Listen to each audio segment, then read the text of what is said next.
Corner frappé par Del Castillo avec la tête de Brendan Chardonnay en dedans.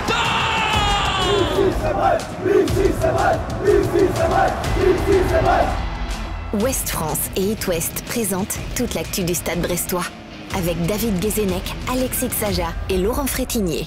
Un podcast animé par Tom Rossi. Bonjour à toutes et à tous, ravi de vous retrouver pour ce nouvel épisode de 100% ISEF à la croisée des chemins entre Le Havre, dernier de Ligue 1, et le Real Madrid, plus grand club européen. Pour en parler, on recevra en fin d'émission Corentin Martins, ex-joueur et entraîneur TISEF. Lui n'est pas un pirate, mais il a quand même bien dépouillé les Normands ce dimanche. Pas de pommes, ni de calvados ou de camembert, mais 3 précieux points ramenés dans le Finistère. Salut Alexis Xaja. Salut Tom, salut tout le monde. Ouais, une belle victoire. Ma première que je vois en Ligue 1 à l'extérieur, donc ça fait plaisir cette année. Et oui, lui de l'extérieur, il a rien ramené la semaine dernière. Il est revenu bredouille d'Allemagne.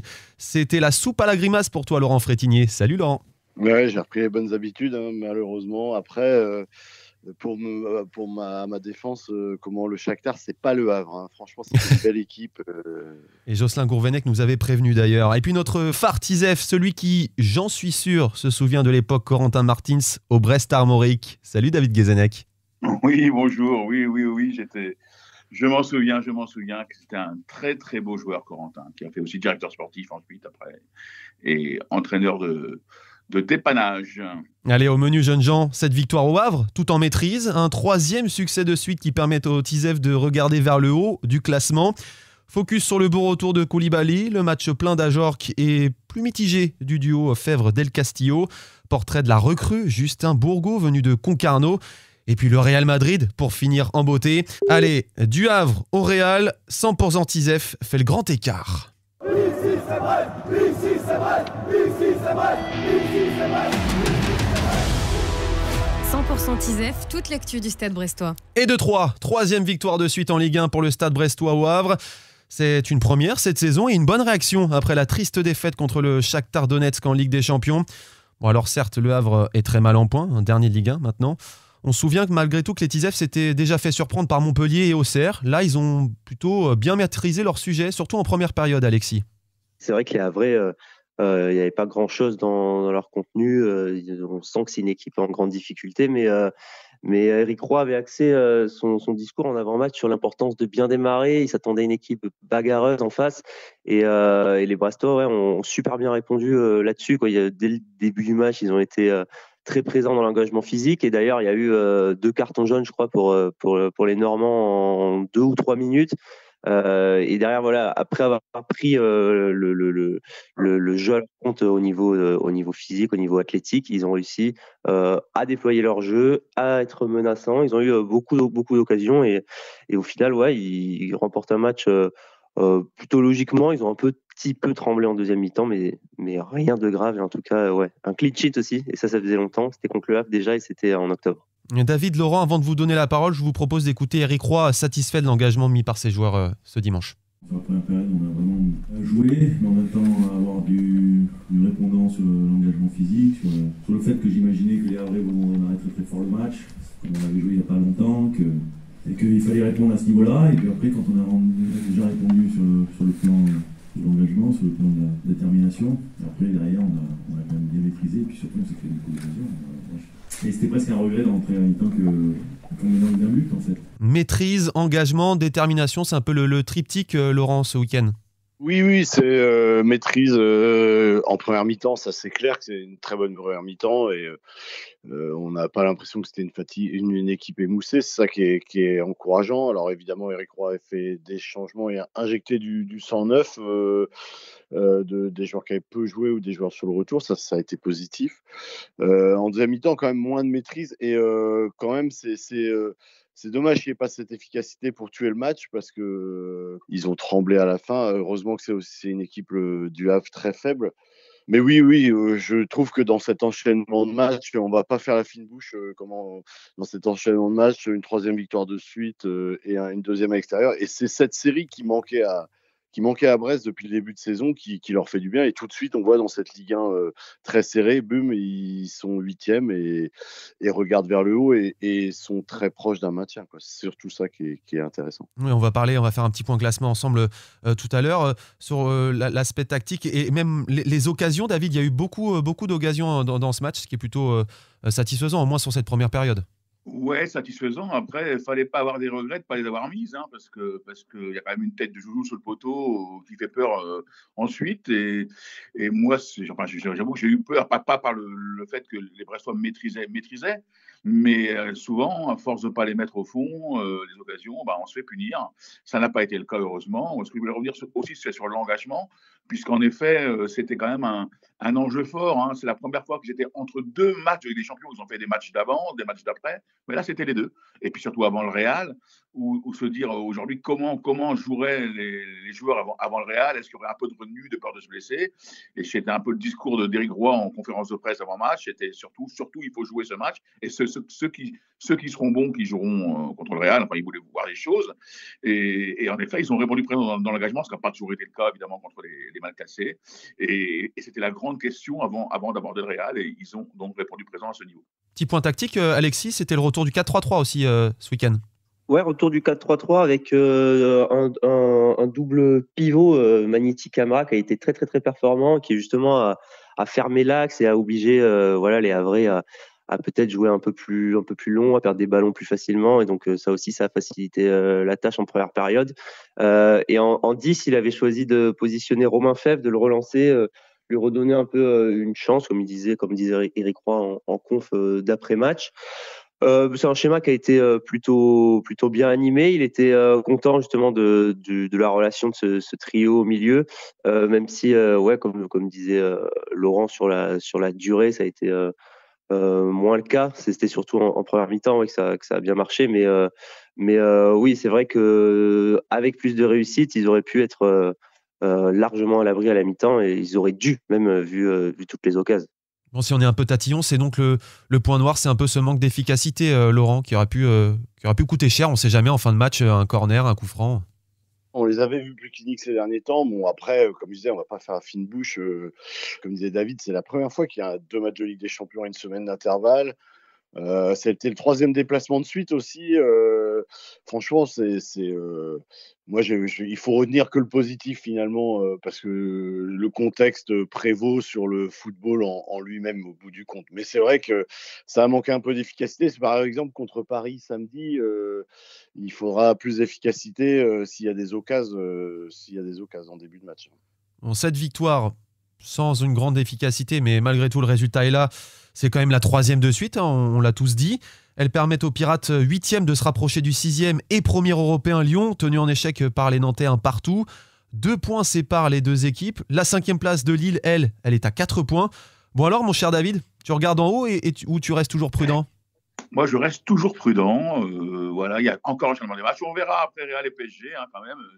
Ils ont 2 matchs énormes à jouer consécutivement. Oui, évidemment que la série de succès les fait se projeter différemment, mais je préfère rester prudent. Il y a eu tant de yo-yo depuis le début de saison qu'on attend de voir.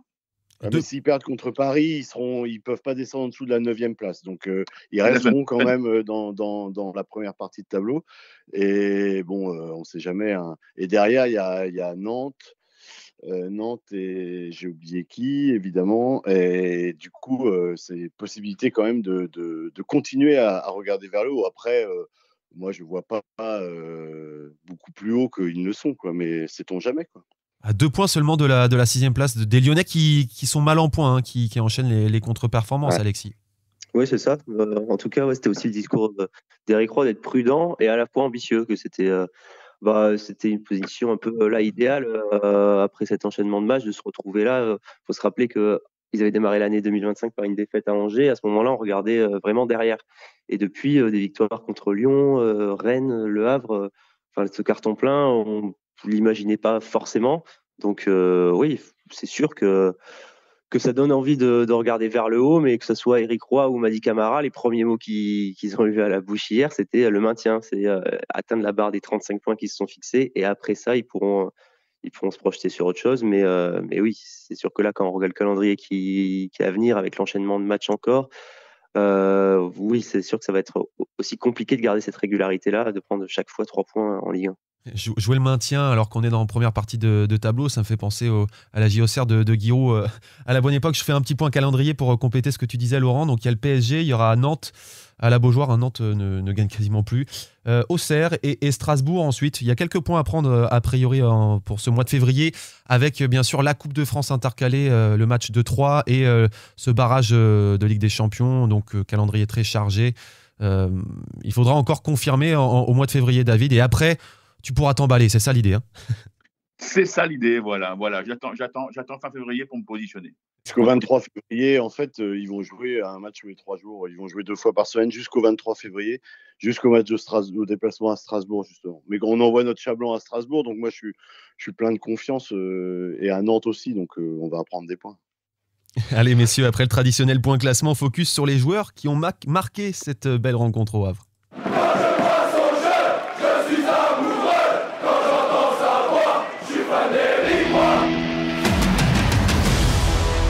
100% ISEF, toute l'actu du Stade brestois. Eric Roy, justement, il a fait un peu tourner en Normandie avec les titularisations de Romain Fèvre et Romain Del Castillo notamment. Sur leur copie, tu as noté « Peut mieux faire », professeur Xaja.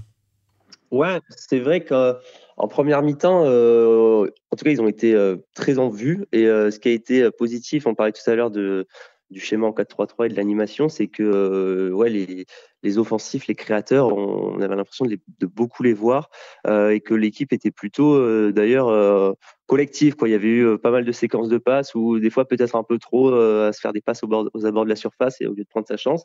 Mais c'est vrai qu'il y a un côté aussi un peu agaçant. Je pense à Romain Fèvre qui a du mal à être régulier sur toute la durée de la première période, qui, quand il se fait prendre un ballon, reste un peu par terre. Ça coupe un peu le jeu. C'est dommage. On sent qu'il est pas loin pourtant de faire un vrai match de référence. Et il manque toujours ce petit truc-là. Et Romain Del Castillo, qui était de retour un peu dans le 11, c'est vrai que cette année, il est beaucoup plus sur le banc, a eu beaucoup d'occasions et il n'en met aucune. Donc c'est ce qui manque aussi dans son match pour faire un vrai bon match. Et David me disait qu'à la télé, il y avait aussi un peu ce côté agaçant à voir Romain Del Castillo jouer et manquer certaines occasions. Alors moi, ce qui m'a agacé, c'est le problème de Romain Del Castillo. Je pense qu'il a aussi sans doute un manque de confiance parce qu'il joue moins que l'an passé, peut-être parce qu'il est moins performant. Il faut rappeler qu'il a été extrêmement performant l'an passé. Là, il est un peu soumis maintenant à la concurrence de l'arrivée de Doumbia aussi. Bon, Fèvre qui peut jouer axial aussi, mais là ils jouent ensemble. Surtout le retour de Doumbia qui est en bonne condition. Mais ouais, il a un côté agaçant parce qu'on a l'impression des fois qu'il est facile. Il a une telle facilité technique qu'on a l'impression que des fois il joue trop facile. Et c'est un peu le reproche que je fais à Fèvre aussi. C'est des joueurs tellement à l'aise techniquement qu'on a parfois l'impression qu'ils jouent trop facile. Fèvre, alors je ne vais pas dire qu'ils jouent des fois en marchant, mais ça donne des fois cette impression-là. Alors, et donc, ça en est agaçant, et ça en est agaçant de par le potentiel de ces deux joueurs. On sait, Romain Del Castillo, quand il est bien, c'est un joueur qui fait un bien fou au Stade brestois, qu'il l'a fait toute l'année dernière. Donc c'est vrai qu'il est un peu inconstant. Je pense qu'il peut montrer plus que ça. Tu attends plus toi aussi de ce duo, Laurent? Del Castillo, je pense que c'est assez psychologique. J'ai l'impression, c'est un peu comme disait David, il n'est pas en confiance parce qu'il joue moins. Et c'est un peu le cercle vicieux, quoi. Il va falloir qu'il retrouve un match référence là où il marque pour retrouver sa plénitude.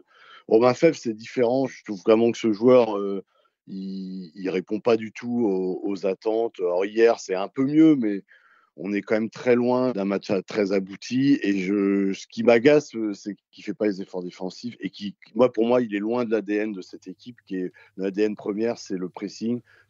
Par exemple, pour moi, c'est l'antithèse d'un Mady Camara. Et Mady Camara, pour moi, c'est le symbole de cette équipe. Il est bon, régulier, il fait les efforts pour les autres. Quel que soit le poste où on le met, il tire jamais la tronche. L'autre, franchement, moi, je trouve que Fèvre... alors, évidemment, je ne vais pas tirer sur l'ambulance hier, mais parce que c'est peut-être un de ses matchs les moins mauvais. Parce que je n'ai pas envie de les meilleurs. Le meilleur, c'était à Reims, où était David. Mais franchement, moi, je trouve que c'est assez loin c'est loin des attentes, quoi, et sans doute de son talent intrinsèque, c'est vrai, mais à force de dire que ce type-là, ce joueur-là, a un talent intrinsèque et de passer à côté, un jour, bon, bah voilà, il aura 35 ans, sa carrière terminée, on disait, bah voilà, ce sera pire que Ben Arfa, quoi, en fait, parce que Ben Arfa a quand même eu quelques éclats, quoi. Et autre retour dans le 11, messieurs, plus satisfaisant, hein, celui-ci, après une longue blessure. Koulibaly, plutôt solide, hein, selon toi, Alexis. Ouais, plutôt solide. On a l'impression qu'il aimantait un peu tous les ballons derrière. Là, il compterait toujours avec le genou, la tête. Et en première mi-temps aussi, ce qui faisait plaisir à voir, c'était cette solidité là au duel avec André Ayew. Il lui laissait aucune place. Donc ouais, ça faisait plaisir de voir Koulibaly à ce niveau-là. Apparemment, il nous disait en zone mixte qu'il était plus gêné par sa pubalgie. Il a été opéré là en fin d'année dernière. Eric Roy, lui, était un peu plus tatillon sur la performance du défenseur, puisque il regrettait qu'il justement pour un match de reprise comme ça, enfin une première titularisation, puisqu'il était entré en jeu la dernière fois, qu'ils prennent un peu trop de risques peut-être, notamment en deuxième mi-temps, en se mettant dans des situations un peu compliquées. Donc Eric Roy n'était pas totalement satisfait du retour de Koulibaly, même s'il a fait un gros match, mais il a préféré quand même le sortir un peu avant la fin. Après, peut-être que physiquement, ça commence à tirer aussi, puisque il a peu joué là depuis 2 mois. Mais évidemment, il avait un grand besoin de défenseurs centraux parce qu'il n'avait plus que 2 sur le champ, de possibilités. Et il a quand même salué en conférence de presse avant match, Eric Roy, faut le rappeler, tout ce qu'a fait Ndiaye depuis qu'il est revenu et voilà, qu'il a vraiment un défenseur de qualité, parce qu'on faut pas oublier qu'en début de saison, on disait que c'était celui qui avait du retard sur les autres, et au final, il a rattrapé son retard, Ndiaye. Faut pas l'oublier aussi. Ouais, c'est ce que je voulais rajouter. Hier, Ndiaye fait une grosse entrée aussi, alors que c'était pas simple de rentrer au moment, en toute fin de match, là où ça commençait à pousser un peu du côté Havre. Et j'ai en tête là une tête qu'il enlève d'Ayew, alors qu'on sait qu'Ayew est très bon dans ce domaine. Donc hier encore, ouais, il a été très bon là pour compléter ce que disait David. Un petit mot sur le buteur, messieurs, Ludovic Ajorc, l'homme en forme du Stade brestois en ce moment, Laurent. Il est étonnant parce qu'il est toujours présent ou presque. Alors c'est sûr qu'à Gelsenkirchen, il a pas fait un super match, mais il a été très peu servi. Il a été très très esselé dans ce match où comment les Brestois sont passés complètement à côté. Et en plus, c'est toujours ce fameux rapport de force dont parlait Eric Roy. Le Shakhtar a été bon. Il a quand même fait beaucoup d'efforts. Alors il avait été sorti à l'heure de jeu par Eric Roy, donc qu'il l'a préservé un petit peu. Et là, moi, ce que je regrette, c'est qu'il loupe le but du doublé, qui franchement l'aurait mis dans une confiance absolue, quoi. Alors peut-être pas pour le Real, parce qu'on en reparlera tout à l'heure, mais pour la suite de cette Ligue 1, pour la suite de cette Ligue des Champions et la Coupe de France, parce que avec plus ces stades vont grossir, et là il en est à 8 buts, je crois, toutes compétitions confondues, plus ces stades vont grossir, plus il va prendre encore plus de confiance. Et franchement, ce joueur, en confiance, ça peut être assez rayonnant quand même, parce que je trouve que moi, il m'étonne. Il court tout le temps, il fait du pressing, il marque des buts, il pèse avec son dos au but, en pivot, mais il est aussi finalement plus agile qu'on ne pense de ses pieds. Super adaptation, super matière. Il a marqué lors des 3 derniers matchs de Ligue 1, Ludovic Ajorc, Alexis. Ouais, il a marqué, et surtout, moi, ce que j'adore ce joueur, c'est ses capacités aussi à faire jouer ses coéquipiers. Là, hier, cette talonnade superbe là, dans la course de Romain Fèvre. Il y avait aussi le décalage pour Sima, même s'il lui met un petit peu dans le dos, mais ouais, c'est au-delà de marquer, c'est aussi un joueur qui est un peu spectaculaire, je trouve. Il participe vraiment au jeu et il fait briller ses coéquipiers autour de lui. Donc, donc en très grande forme, et c'est une super nouvelle. Ouais. Plus en Ligue des Champions, il a pas de but, mais que des passes décisives. Il y en a 3 ou 4. C'est le symbole de cet altruisme. Et puis lui, messieurs, n'a pas joué. Il vient tout juste d'arriver. On s'intéresse au jeune Justin Bourgault.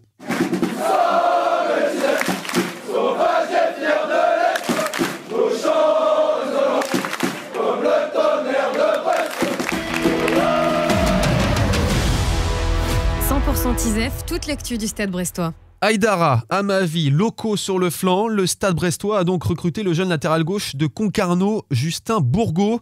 Pour en parler, on est avec Dylan Lemay, notre collègue d'Ouest France qui suit les performances du club de National. Salut Dylan. Salut Tom, salut les gars. Et Dylan, Eric Roy dit qu'il a été convaincu en regardant seulement 2 matchs. Il parle d'un joueur avec un super pied gauche. Tu confirmes ? Oui, tout à fait. C'est un latéral gauche de formation, gaucher, qui n'a que 19 ans, mais aussi un joueur polyvalent. Il a joué un petit peu au poste d'ailier gauche en début de saison pour combler les manques de l'US Concarneau. Et c'est vrai que c'est un joueur qui a un pied gauche. C'est assez rare aujourd'hui de trouver des jeunes latéraux avec gaucher. Je pense que c'est ce qui a plu notamment au Stade brestois sur ce début de saison. Et d'ailleurs, il le suivait déjà depuis la saison dernière quand il évoluait au Stade Briochin. Ça, s'était pas fait l'été dernier. Il avait passé cette étape-là finalement très rapidement à l'US Concarneau pour rejoindre dès cet hiver le Stade brestois. Hein. Comme nous l'évoquait le directeur sportif, c'était soit ils prenaient des joueurs en manque de jeu dans leur club, soit une option de payer un joueur au prix du marché, mais et qu'il soit efficace de suite, soit se projeter sur un joueur d'avenir. Ils ont au moins sur ce poste-là, si tant est on verra s'ils prennent un deuxième joueur, ils ont donc opté pour un choix de joueur d'avenir. Et c'est vrai que ça semble intéressant. Enfin, c'est un peu dans le projet sportif général du Stade brestois, s'il reste dans le même état d'esprit. Dylan, tu penses il a une carte à jouer de jouer des bouts de match ou quelques-uns de la Coupe de France, des matchs de Ligue 1, sachant que Zogbe est plutôt performant? Forcément, je pense que si Eric Roy manque toujours de joueurs à ce poste-là, il sera amené à jouer. Si la question c'est est-ce qu'il est au niveau déjà de la Ligue 1, je pense qu'aujourd'hui, il n'y a pas grand monde qui a la réponse. Si on se penche sur des éléments assez factuels, on peut reprendre sa performance en Coupe de France contre le Stade Lavallois lors de l'élimination de Concarneau au tir au but au 8e tour en novembre. Il avait joué 90 minutes, il avait été plutôt performant. Il reste quasiment sur une demi-saison pleine en national et avant, à 17 ans, si on reprend son parcours, il fait une saison pleine à 17 ans en N3, à 18 ans en N2 avec le Stade Briochin. Si on regarde un petit peu ailleurs dans l'Hexagone, je pense qu'il y a peu de joueurs de 18 ans, 19 ans aujourd'hui, qui ont un tel CV. Donc, il a déjà cette maturité qui est assez impressionnante chez lui et qui bluffe tout le monde. Pour la petite anecdote, au Stade Briochin, on n'était pas forcément surpris qu'il rejoigne le Stade brestois dès cet hiver. Et son surnom dans le vestiaire, c'était le jeune vieux, parce qu'en fait, il a une maturité très avancée pour son âge. Il est quand même assez fiable défensivement. Malgré tout, va falloir voir s'il est capable de tenir l'intensité des duels en Ligue 1 qui sont différents que ceux du national, être capable de répéter les courses à haute intensité en Ligue 1. Il est capable de le faire en national. C'est pas un problème parce que c'est un vrai athlète, Justin Bourgault. Et c'est pour ça que je trouve qu'il a une carte intéressante aussi à jouer. Alors, je suis pas dans la tête d'Éric Roy, mais le fait qu'il soit polyvalent et qu'il soit capable de jouer ailier gauche, peut-être que pour goûter au très haut niveau, peut-être qu'Éric Roy le lancera peut-être ailier gauche dans un premier temps pour justement prendre la mesure de ce plus haut niveau, avant peut-être, pourquoi pas, de le tenter au poste d'arrière gauche, parce que c'est vrai que quand j'ai posé la question à Stéphane Rossi vendredi soir après le match de l'US Concarneau, il ne savait pas s'il était en mesure de jouer directement en Ligue 1. Mais ce qu'il nous a dit, c'est évidemment qu'il devait aussi continuer, s'affirmer, être beaucoup plus dur au duel. Mais il ne doutait pas de sa capacité à se mettre très rapidement au niveau. Messieurs, est-ce que c'était obligatoire de recruter ce jeune à potentiel Justin Bourgault? Est-ce qu'il n'y avait pas un jeune à potentiel aussi dans la formation brestoise, dans la Youth League, chez les jeunes, chez les U19? Pas à ce poste-là, en tout cas. Autrement, évidemment, le club aurait puisé dedans. On a vu que, de toute façon, Éric Roy a dit que les jeunes avaient besoin de plus travailler. Il les a piqués un petit peu plusieurs fois en conférence de presse quand on lui a demandé. Il en a mis 4 sur le banc à Rennes. Alors évidemment, le scénario du match fait qu'il peut en faire rentrer aucun, mais pour moi, il y a des centraux surtout, mais à ce poste-là, il y avait pas ce qu'il fallait. Moi, je pense que du point de vue de Brest, c'est une bonne idée. Moi, j'avais une question pour Dylan, c'est du point de vue de Concarneau, comment s'est perçu ce départ de ce genre à potentiel, justement, alors que Concarneau est un peu sur une pente glissante, là? Il y a une double vision, à la fois très content d'avoir réussi à propulser un joueur à l'échelon supérieur et au très haut niveau. Hein. C'est toujours valorisant pour un club. Ils peuvent le faire, utiliser cette carte-là pour convaincre d'autres futurs jeunes dans le futur. Et évidemment, c'est ce que nous a dit le coach, c'est une énorme perte parce que Justin Bourgault, il l'avait dit la semaine dernière, déjà, c'était l'une des révélations du début de saison parce que malgré ses 19 ans, aujourd'hui, sur la première partie de saison, c'était l'un des joueurs les plus réguliers et les meilleurs de l'US Concarneau avec les cadres que sont Thibaut Cinquin ou Maxime Ethian, par exemple. Donc, ça donne un petit peu le pédigré du joueur sur ce début de saison. C'est plutôt pas mal pour une première. Hein. Il n'avait jamais joué en national avant ce niveau-là. Et pour répondre à la question là sur les jeunes, je ne pense pas qu'il y avait un joueur dans la formation du Stade brestois qui avait autant de matchs de seniors, parce que Justin Bourgault a joué l'année dernière avec le Stade Briochin quand même en équipe première. C'est quand même différent de jouer en équipe réserve, pas les mêmes enjeux, pas la même pression. On n'aborde pas les matchs de la même façon, et Justin Bourgault a quand même ça pour lui, tout en ayant impressionné aussi du côté de Saint-Brieuc. Ils ne sont pas étonnés qu'il rejoigne le Stade brestois. Et pour une autre petite anecdote, il y a un joueur qui me confiait vendredi que un joueur de Concarneau qui était surpris de le voir arriver à Concarneau l'été dernier, après les premiers entraînements, parce que il était bluffant. Il était bluffant de tout point de vue, parce que c'est aussi un joueur qui a une adaptation très rapide. Il comprend très vite ce qu'on lui demande, les consignes, les mettre en application. Une très bonne qualité de passe, une très bonne qualité de centre aussi. Mercredi encore, je le voyais à l'entraînement dans l'équipe des remplaçants, dans la mise en place. Il était entouré des joueurs de R1 et il les a portés à lui tout seul sur le travail en transition, donc en trouvant des passes que même les joueurs de l'équipe titulaire ne trouvaient pas sur l'exercice, donc c'était assez impressionnant. Je pense qu'il démarrera contre 3 Coupe de France, quoi. Merci beaucoup Dylan de nous avoir parlé de Justin Bourgault. Maintenant on sait tout sur ce joueur, je crois qu'il n'y a plus rien d'autre à savoir, c'est très complet. Merci Dylan. De rien, avec plaisir. Et Justin Bourgault qui n'aura pas la chance de disputer le match du siècle. Stade Brestois, Coupe d'Europe. Stade Brestois, Coupe d'Europe. Stade Brestois, Coupe d'Europe.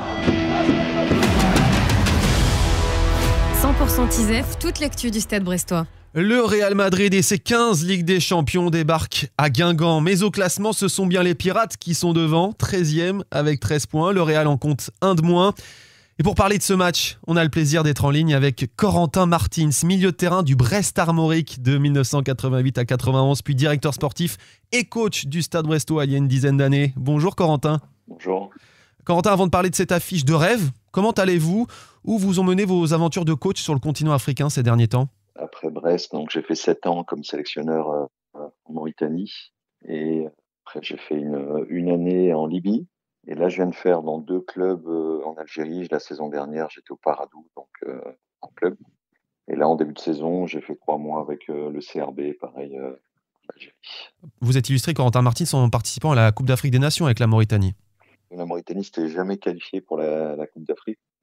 Et on a eu la chance de se qualifier 2 fois successivement. Et ça a été une belle aventure, beaucoup d'émotions, beaucoup de sympathie avec le peuple mauritanien. Avant de parler du Real, moi j'avais 2 questions à te poser. Déjà, je tiens à dire que Corentin, c'est quand même, je ne sais pas si quelqu'un coche beaucoup plus de cases que lui à Brest, né à Brest, il joue à l'SB, après Stade Brestois, Brest Armorique, il a connu ce qui s'est passé avec le Brest Armorique, joueur, donc directeur sportif du Stade Brestois, entraîneur quand il fallait le faire, parce qu'on le faisait appel à lui, parce que des coachs étaient remerciés. Alors j'avais 2 questions, Corentin. La première, c'est sur Brendan Chardonnay, si je ne dis pas de bêtises. Il me semble que c'est quand tu es coach à Paris en 2013 que tu le lances son premier match contre Ibrahimovic. Alors, quand tu vois ce parcours aujourd'hui, quand tu vois ce que donne Brendan, est-ce que tu as envie de dire quelque chose? Comme tu disais, je suis né à Brest. Brestois un jour, Brestois pour toujours. Et Brendan, c'est la même chose. C'est quelqu'un qui est des environs de Brest, qui a gravi les échelons difficilement. Ça n'a pas été facile pour lui, parce qu'à un moment donné, le club ne croyait plus en lui. En tout cas, moi, quand je suis parti derrière, il a été prêté, je ne sais plus où, dans l'Est, à Épinal. Donc, je sais qu'il est en stage national, je crois, à l'époque. Il a eu des difficultés, mais comme quoi, il a toujours cru en lui. Il s'est accroché. Il a travaillé aussi, parce que c'est pas quelqu'un qui a des qualités naturelles ou techniques extraordinaires. Mais par contre, il a su compenser ça par un mental, du travail. Et ouais, je suis vraiment fier de ce qu'il fait, content de ce qu'il fait aussi, parce qu'on voit que tout l'état d'esprit, le groupe, ce qui ressort un petit peu de l'équipe, c'est un peu l'image de Brendan. Voilà. L'année dernière, personne ne croyait trop en Brest, et ils ont réussi à se qualifier pour la Ligue des Champions. En début de saison, tout le monde voyait Brest ne pas aller très loin en Ligue des Champions. Les gens se sont trompés. Donc voilà, ouais, Brendan, je suis content de ce qu'il fait, content pour lui, et content aussi que le club s'appuie sur des valeurs et des gens comme Brendan qui sont de la région. Et je crois que les Brestois ou les Finistériens ont besoin de ce genre de personnes pour s'identifier aussi à l'équipe et au club. J'avais une question sur un deuxième personne. Est-ce que c'est toi qui vas chercher Grégory Lorenzi au moment où tu es directeur sportif et le regard que tu as sur ce qu'il fait aujourd'hui comme travail, quoi, hein? Ouais, quand j'étais directeur sportif, on l'a recruté pour jouer dans l'axe. Il a beaucoup joué aussi latéral gauche. Après, sur le travail qu'il fait aujourd'hui, depuis quelques années, je pense que c'est difficile de critiquer parce qu'il y a eu beaucoup de bonnes pioches, beaucoup de ventes de joueurs. Donc, ouais, c'est un beau travail. Allez, on bascule sur le match face au Real Madrid. David, Corentin, Alexis et Laurent. Avant de laisser la parole à Corentin, ce match face au Real Madrid, pour Eric Roy, ce sera un match facile à préparer. Bon, je ne sais pas si un match de Real qui arrive à point nommé, parce que j'ai l'impression qu'ils sont très en forme. Mais en tous les cas, il arrive dans une période où effectivement on est un peu mieux, et notamment en championnat. Et en tous les cas, ce sera un match qui sera très très très facile à préparer, tout simplement. Même si au niveau technico-tactique, il y aura certainement des choses qu'il faudra qu'on analyse et qu'on transmette aux joueurs. Mais après, dans l'engagement, la détermination, la volonté, l'enthousiasme, tout ça, je pense qu'il va falloir plus les calmer plutôt que les motiver. Et Corentin Martins, avec votre expérience de coach, notamment de la Mauritanie en Coupe d'Afrique des Nations, où on joue face à des grosses équipes, là, il faut presque calmer ces joueurs? Ouais, bah le foot, c'est des émotions et c'est ce qui est le plus difficile à gérer, à canaliser. C'est un match qui est facile à préparer sur le plan de la concentration des joueurs et sur la motivation. C'est sûr que les joueurs, ils vont être à leur maximum. Et c'est vrai que ce genre de match, on ne sait jamais comment ça part. Des fois, ça part bien, on peut marquer en début de match. Des fois, on peut prendre un but à début de match. Donc, il faut savoir gérer ces moments-là ou toujours croire au plan de jeu du coach et puis s'y attacher et ne pas dévier de ça. Mais le foot, c'est, comme je disais tout à l'heure, c'est des émotions et c'est souvent ce qui fait la différence, savoir gérer, canaliser ces émotions pour garder un cap sur un plan de jeu du match, quoi. Donc, Corentin, un Real Madrid de Mbappé, Vinicius, Bellingham qu'on ne présente plus évidemment. Un Real qui va bien en plus en ce moment en écartant la manita infligée par le Barça en Supercoupe récemment. C'est 9 victoires sur les 10 derniers matchs. Il vous plaît ce Real Madrid génération Mbappé? Oui, il y a beaucoup de grands joueurs. Et en tout cas, ce qui est intéressant, c'est que le Real, depuis quelques années, a souvent des grosses individualités au sein de l'effectif. Mais par contre, on sent qu'il y a une équipe, des joueurs qui s'entendent bien aussi et qui tirent tous dans le même sens. Vous connaissez Bellingham, Vinicius, Rodrigo de la saison dernière. Là, Mbappé est arrivé avec quelques petites difficultés au départ parce qu'il ne marquait pas tant qu'on voulait. Mais là, ça y est, on sent qu'il est en confiance, qu'il est léger, l'impression qu'il vole sur le terrain. Donc, ouais, ce sera pas facile pour Brest, mais ils vont essayer de s'accrocher pour jouer les pronostics. Corentin, je complète ce que vous dites sur Mbappé, qui va très très bien. Il a marqué lors de chacun des 5 derniers matchs 8 buts, dont un triplé ce samedi sur la pelouse de Valladolid.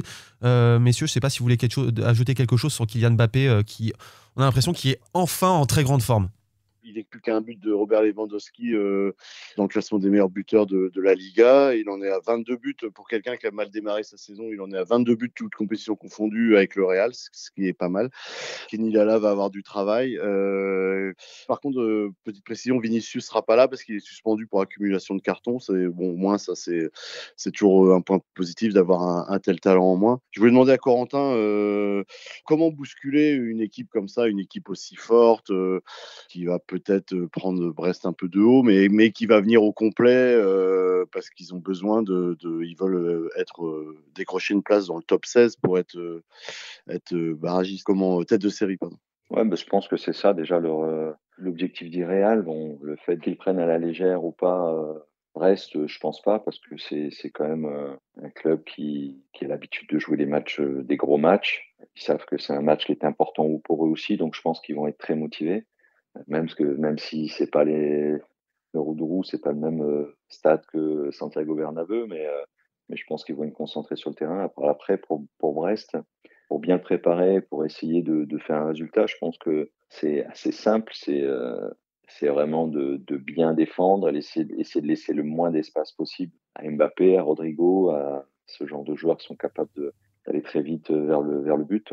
Et puis après, je pense que Brest sera aussi capable de leur marquer des buts sur des phases d'attaque rapides aussi. Mais je pense que la clé, c'est quand même d'être très, très compact, défendre tous ensemble pour essayer de laisser le moins d'espace possible à un joueur.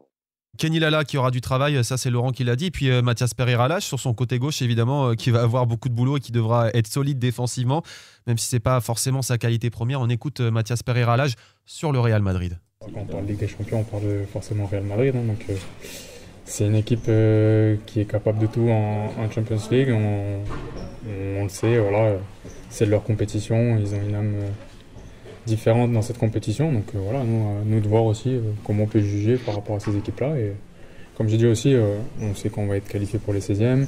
C'est une grosse équipe, on va profiter aussi de l'événement et essayer de faire le meilleur match possible. Bon, Mathias Pereira-Lage, a priori, il sera sur la pelouse ce mercredi face au Real Madrid, messieurs. Normalement, oui, puisque Luc Zogbe est pas qualifié pour en Ligue des Champions, il n'est pas inscrit sur la liste UEFA. Donc, comme contre le Shakhtar, vu l'absence de Jordan Amavi et Massadio Haidara qui sont blessés, et en tout cas, il y avait des étoiles un peu dans les yeux hier là, en zone mixte quand on parlait de ce match aux joueurs, que ce soit Mathias Pereira-Lage, Soumaïla Koulibaly, tous avaient très envie, très hâte de jouer ce match et forcément, ils espèrent être dans le 11 parce qu'ils s'attendent à un match très compliqué, mais c'est aussi un match qui fait rêver face à des grands joueurs. Donc ouais, forcément, Mathias Pereira-Lage, en tout cas, lui se projetait déjà sur une place de titularisation dans ce match. Bon, alors, qui doit jouer pour essayer d'inquiéter ce Real Madrid ? Si on écoute cette émission, a priori, Fèvre Del Castillo n'ont pas montré ce qu'il fallait pour jouer, en tout cas, Laurent. Del Castillo, peut-être, parce qu'en plus, Baldé est sorti blessé hier, donc je ne sais pas quel système le coach va adopter. Justement, j'aimerais bien entendre Corentin sur la question, parce que, comme il disait, il faut bien défendre, mais est-ce qu'il faut jouer bas? Est-ce que l'erreur serait de jouer trop bas, de les attendre trop, et de jouer contre nature, justement? Je parlais tout à l'heure de ne pas laisser trop d'espace si on défend haut. Intérêt de bien récupérer les ballons hauts, parce qu'autrement, derrière, on connaît la vitesse de Mbappé, et ça risque d'être compliqué, quoi. Donc, je serais plutôt, par principe, de défendre plutôt bas, laisser le moins d'espace possible, et après de contrer cette équipe, parce que bon, ils ont quand même aussi des latéraux qui montent beaucoup, et c'est de profiter des espaces justement dans leur dos pour essayer de se procurer des occasions en contre-attaque. Mais pour débattre, c'est toujours difficile de défendre face à des grands joueurs. L'une des clés, peut-être, Corentin Martins, vous, en tant qu'ancien milieu de terrain, c'est d'essayer, quand on a la balle, de la conserver avec peut-être, on l'espère, un grand Camara. Qu'est-ce que vous pensez de ce joueur, d'ailleurs ? Il m'impressionne parce que c'est quelqu'un que je connaissais un peu à Saint-Etienne. On connaissait un peu sa capacité à défendre, son côté défensif, techniquement correct. Mais là je découvre d'autres qualités, capable de se projeter.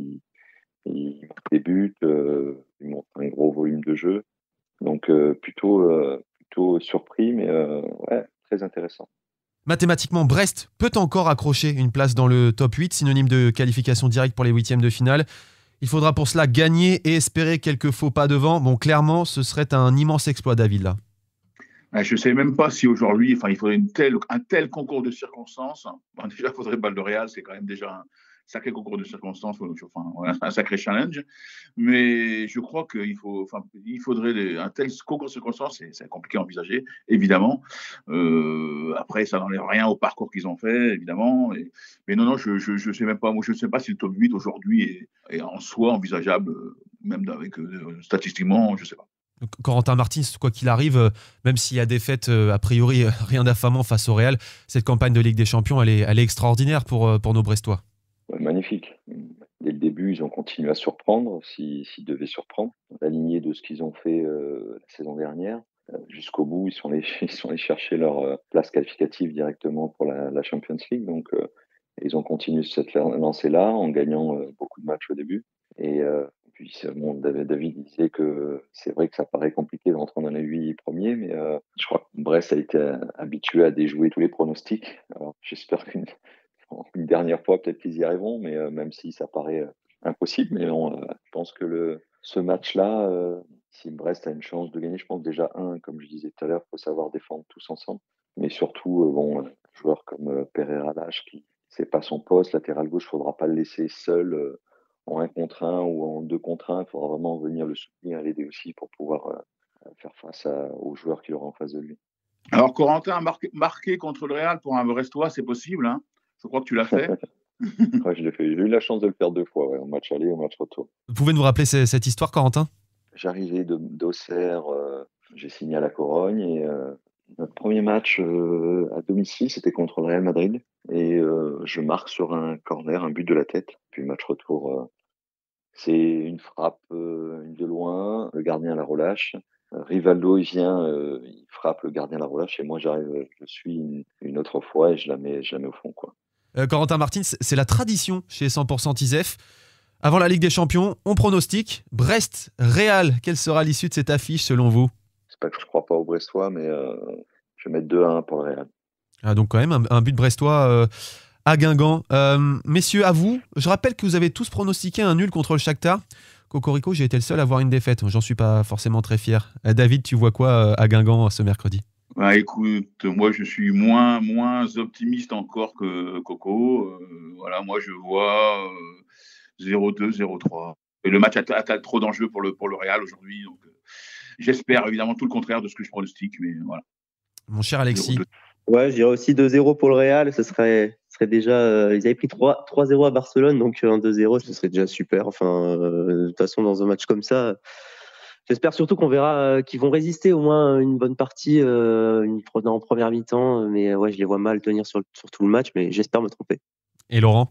1-4, je pense que Mbappé est en feu. Alors, je me suis trompé, vendredi, il a pas joué à gauche. Mbappé, il a joué dans l'axe, ils ont fait un 4-2-3-1. Mais peu importe, parce que je pense qu'il expérimentait, Ancelotti expérimentait justement avec Brahim Diaz à droite pour remplacer Vinicius. Et il a mis Rodrigo à gauche. Mais bon, peu importe, de toute façon, le système est... Ce qui compte, c'est l'animation, comme dit Eric Roy, mais avec le Real, peu importe le système, il y a des joueurs de partout qui peuvent mettre des buts. Donc, ça risque d'être très compliqué. Mais évidemment, comme tout le monde, j'espère me tromper. Et que Brest pourra être tête de série, finir dans les 16 premiers et recevoir barrage retour. Ouais, moi aussi, messieurs, je ne vois pas d'exploit, mais j'imagine peut-être un petit but. Allez, 1-3 avec du suspense au moins jusqu'à l'heure de jeu. Réponse mercredi aux alentours de 23h à l'issue d'un multiplex complètement dingue. 18 matchs en même temps avec du suspense sur beaucoup de pelouses. Merci Corentin Martins d'avoir été avec nous. Qu'est-ce qu'on peut vous souhaiter pour les mois à venir ? La santé. Voilà. Et au niveau footballistique, vous recherchez une nouvelle expérience, peut-être un retour en Europe ? En Europe, je pense pas. Non. Je pense pas en Europe, mais bon, là, je suis en discussion avec une sélection africaine, donc on va voir si cette semaine ça se concrétise, ça se confirme. On vous le souhaite. Merci beaucoup. Merci Alexis, David et Laurent. Vous allez avoir beaucoup de boulot ces prochaines heures. Chers auditeurs, foncez sur westfrance.fr pour tout savoir avant le match. Suivez-nous aussi sur Facebook et Instagram. Je vous garantis de belles vidéos de l'ambiance à Guingamp. Bonne semaine et bon match.